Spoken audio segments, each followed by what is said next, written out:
Welcome back. I'm Tiffany Meyer. America's top intelligence agency is posting a help wanted notice specifically for Chinese officials. The CIA published 2 short films on its platforms yesterday. They described the opportunity as a way out for Chinese officials struggling to survive amid the regime's infighting and internal struggles. Take a look.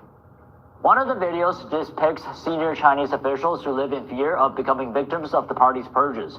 The other depicts mid-level officials who exist in the shadow of their superiors.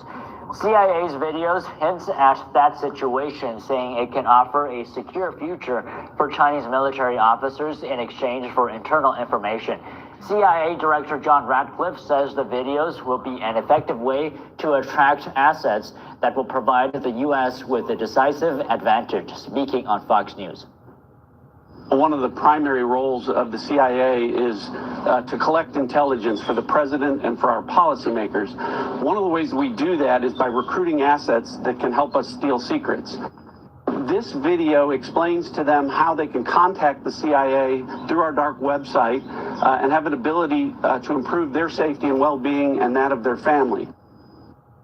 Joining us now to discuss this is retired Colonel Grant Newsham. He's a senior fellow at the Center for Security Policy and the author of the book, When China Attacks.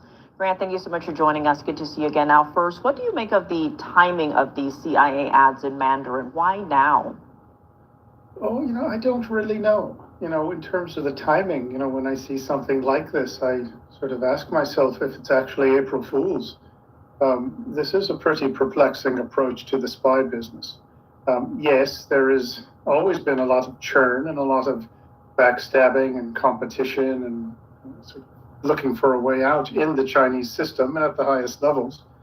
But that said, the idea that somebody's going to go online and betray their country, I don't know who thought of this idea, but if that's the best we've got, I would not be too impressed. But as for the timing, you could have done it at any time, really. I don't know what the specific thinking behind this is. And before we dig into the next question, we do have a clip from the ad that we've added English dubs to, so let's play that first. 在党内，我一边往上升。 Within the party, as I rose through the ranks, I watched those in positions above me be discarded like worn-out shoes. But now I realize my fate is as equally precarious as theirs. My peers, my friends, and my comrades within the party all wish to replace me, to push me aside and to climb into my position. It's all too common for someone to suddenly vanish into thin air. What worries me most is that my family's fate is closely tied to my future, and I must prepare an escape route.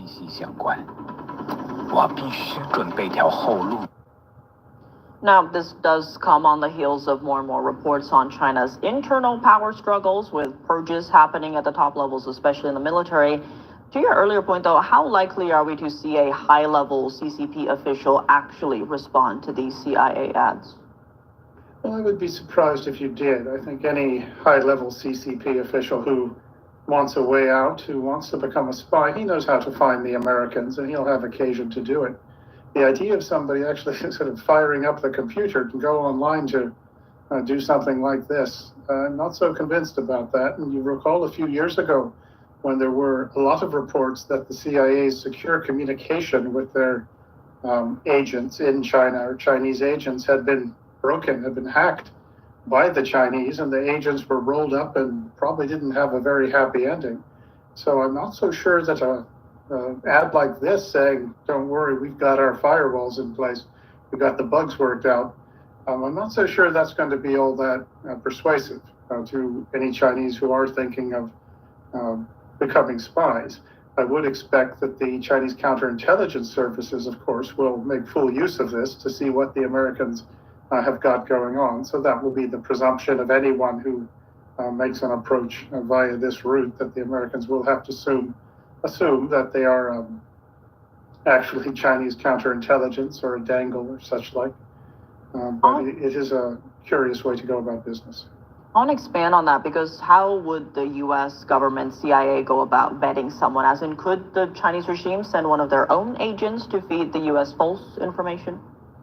Oh, I'd say there's about 100% chance of them at least trying and succeeding. They probably have statistical probability on their side. Well, you vet an agent by one, trying to learn who he is, and usually you know exactly who he is before you recruit him, not before he shows up on your internet site. But you can test them. As I said, you look at their backgrounds and in great detail, you see what they produce. And sometimes they will produce things that is unquestionably something that they shouldn't have given you and that is good stuff. Other times could be marginal things that look good, intended to fool the Americans or whomever.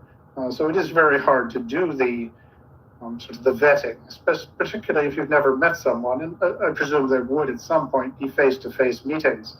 But this is a long, complicated, complex process, and there's no easy way to do it, but obviously it has been successfully done, but also people have fooled us on occasion, and that's not all that unusual. So the basics of the spy business remain the same, but when you try to inject sort of this sort of way of making contact, assessing, vetting a person, that as I say, this is something I guess you would ideally call it out-of-the-box thinking, but I don't think it's really the most well thought out approach.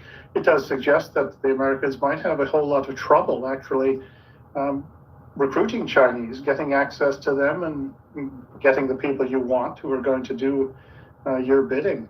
And if this is what we've come to, well, I think there's opportunity to excel in the more traditional approaches to tradecraft and spying and getting a hold of assets. Now, we have seen the CIA use similar tactics, say, at the beginning of the Russia-Ukraine war with ads in Russian. But when it comes to China, is this a shift in strategy, especially after what happened to our spies inside China in the past? Well, it is a shift in strategy, but whether it's just because we're having so much success that we thought we would try using this approach, I don't know. It does appear from what one hears and the impression you get, particularly when we couldn't apparently ascertain where the COVID virus came from, without even considering that the Wuhan virology lab should have been CIA target priority number one, and they should have had the place completely penetrated, but it seems as if they didn't even really know where that came from. They don't seem to know where fentanyl comes from.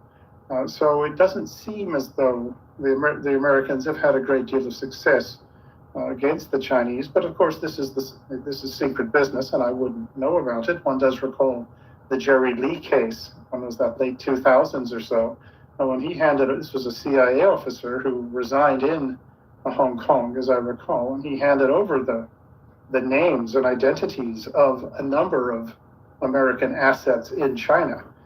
None of them had very happy endings either, so you can see the kind of trouble that the Americans seem to have had in this case. Of course, there is a lot of unhappiness in China, the higher levels of that system and everywhere else. So if you can get access, you potentially have something to work with if you're trying to recruit somebody. So it's a hard target, but that just means you have to go about it with more patience, more effort. Having language capability is a good thing, and having people in the right positions so that you can spot, assess, and ideally recruit people. But you're not going to do it on a shoestring or sort of via the internet, at least if past experience is anything to go by. So as I said, I don't know why they've done this. I would be inclined, if it was me, to find the people, if I was Mr. Ratcliffe, perhaps find the people who thought this up, who thought it was a good idea, who approved it and implemented it, and then perhaps show them the curb with some other employment elsewhere that they could maybe do better. Well, Grant Newsham, as always, thanks for joining us. Well, thank you very much for having me. Chinese retailer Temu